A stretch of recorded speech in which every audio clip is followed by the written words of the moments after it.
collégien, bonjour. Dans les leçons précédentes, tu as révisé les modes indicatif et subjonctif. Aujourd'hui, nous aborderons le mode conditionnel. Mais pourquoi emploie-t-on le mode conditionnel? Pour répondre à cette question, lisons attentivement le texte qui va s'afficher sur ton écran. Maman, je voudrais planter un arbre, mais je ne sais pas comment faire. Tu pourrais m'aider? Ma fille, je pense que tu devrais d'abord semer la graine d'un arbre. Tu pourrais semer la graine du dattier, par exemple. Tu pourrais aussi acheter le plant. Il faudrait aussi que tu apprennes à être patiente, car un arbre pousse tout doucement. Je sais, il faudrait, tu devrais, tu pourrais. Tu as raison, je pourrais faire tout cela, si je le voulais. Crois-tu qu'une semaine suffirait pour faire germer une graine? Je ne crois pas. À mon avis, il faudrait attendre un mois ou deux, peut-être même plus, pour la voir germer. À quel mode sont donc conjugués les verbes écrits en rouge? Au mode conditionnel, bien sûr. Reprenons les phrases une à une pour voir de plus près ce que peut exprimer le mode conditionnel. Maman, je voudrais planter un arbre, mais je ne sais pas comment faire. Je voudrais exprime un souhait. Tu pourrais m'aider? Tu pourrais, une demande polie. Ma fille, je pense que tu devrais d'abord semer la graine d'un arbre. Tu pourrais semer la graine d'un dattier, par exemple. Tu pourrais aussi acheter le plant. Tu devrais, tu pourrais. Exprime un conseil. Tu as raison, je pourrais faire tout cela si je le voulais. Je pourrais. C'est une action qui dépend d'une condition. À mon avis, il faudrait attendre un mois ou deux, peut-être même plus, pour la voir germer. Il faudrait. Exprime une hypothèse. Avant de passer aux exercices, je t'invite à mémoriser cette récapitulation. On emploie le conditionnel pour exprimer un souhait. Exemple, je voudrais tant voyager. Une demande polie. Pourriez-vous me prêter votre stylo? Un conseil. Tu devrais arrêter de fumer. Une hypothèse. En l'an 3000, l'homme passerait ses vacances sur la Lune. Une action qui dépend d'une condition. Si tu allais dans le sud de l'Algérie, tu découvrirais des paysages fascinants. Je te ferai remarquer que pour exprimer l'hypothèse ou la condition, on emploie la conjonction de subordination si, suivie de l'indicatif, et on doit respecter la concordance des temps. Exemple, si tu lis, tu enrichiras tes connaissances. Nous avons la conjonction de subordination si, plus présent de l'indicatif dans la proposition subordonnée, futur simple dans la proposition principale. Deuxième exemple, avec l'imparfait cette fois-ci dans la proposition subordonnée. Si tu lisais, tu enrichirais tes connaissances. Si, plus imparfait de l'indicatif dans la proposition subordonnée de condition, on doit employer le conditionnel présent dans la proposition principale. Et maintenant, apprenons à conjuguer au conditionnel présent. Mais quel est le temps qui ressemble au conditionnel présent? C'est le futur simple, bien sûr. Revoyons la conjugaison du futur simple. En général, on conserve l'infinitif du verbe comme radical, plus les terminaisons de l'auxiliaire avoir au présent, AI, AS, A, ONS, EZ, ONT. Voyons un exemple des verbes du premier groupe, le verbe planter. Je planterai, le verbe à l'infinitif, plus AI. Le verbe choisir, un verbe du deuxième groupe. Je choisirai, choisir à l'infinitif, plus AI. Un verbe du troisième groupe, sortir.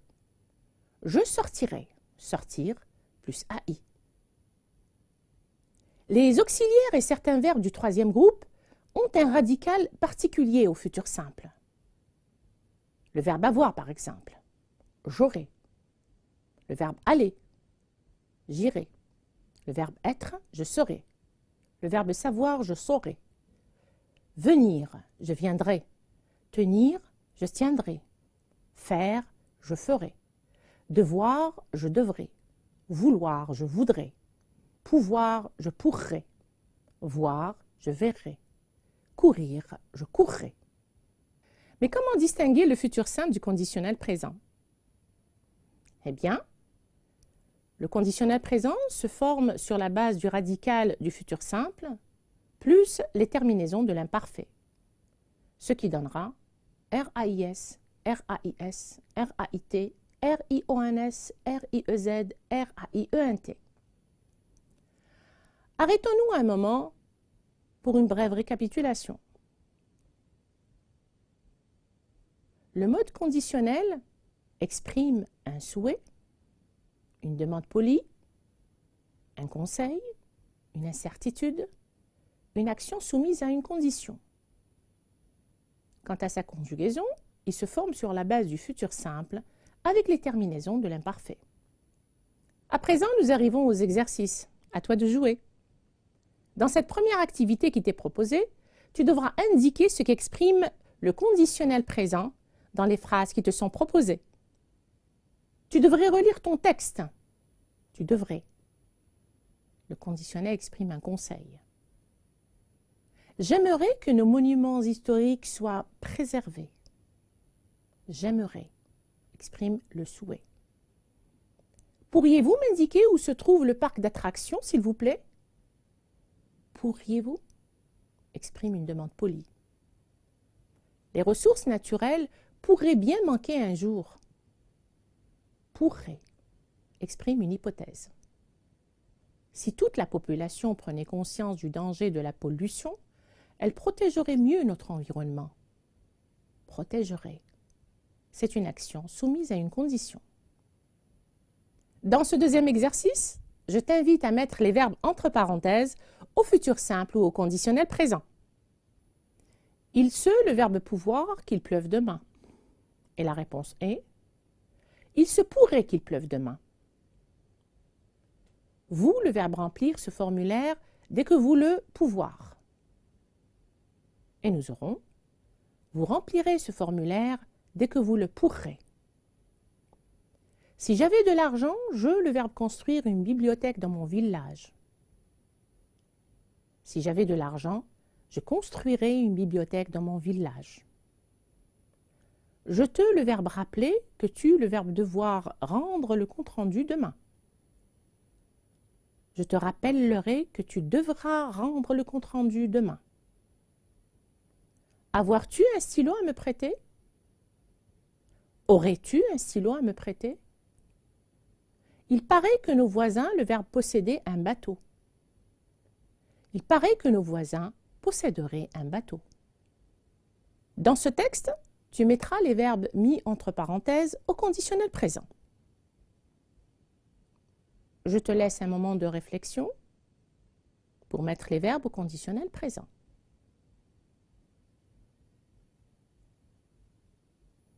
Tu as certainement fini de mettre les verbes au conditionnel présent. Passons à présent à la correction. Et si la Kabylie était une senteur? En été, ce serait l'odeur d'un plat qui embaumerait tout le massif du Durdura, de la vallée de la Soumam à la chaîne des Bibans. Dans un plat de terre qu'autrefois les femmes fabriquaient avec de l'argile des Ouèdes, on jetterait les poivrons et les tomates. Ils grilleraient jusqu'à ce que leur peau se détache comme une robe, puis mijoteraient dans une généreuse huile d'olive. Une fois tiédi, on y tremperait l'arôme, la galette de semoule. Avec une gorgée de petit lait bien frais, on comprendrait alors toute la poésie des régions de Kabylie. À présent, je te propose une activité d'écriture. Le propriétaire d'une maison de campagne veut convaincre un citadin d'acheter sa maison. Imagine le dialogue. Le vendeur donne 3 avantages. Si vous achetiez ma maison de campagne, vous et vous. Je te laisse un moment de réflexion pour compléter cette phrase. Je te propose cette réponse. Si vous achetiez ma maison de campagne, vous respireriez de l'air pur. vous vous réveilleriez au chant des oiseaux tous les matins et vous vivriez sans stress. Le citadin n'y trouve que des inconvénients. Si je l'achetais, je et je. À toi de compléter cette phrase.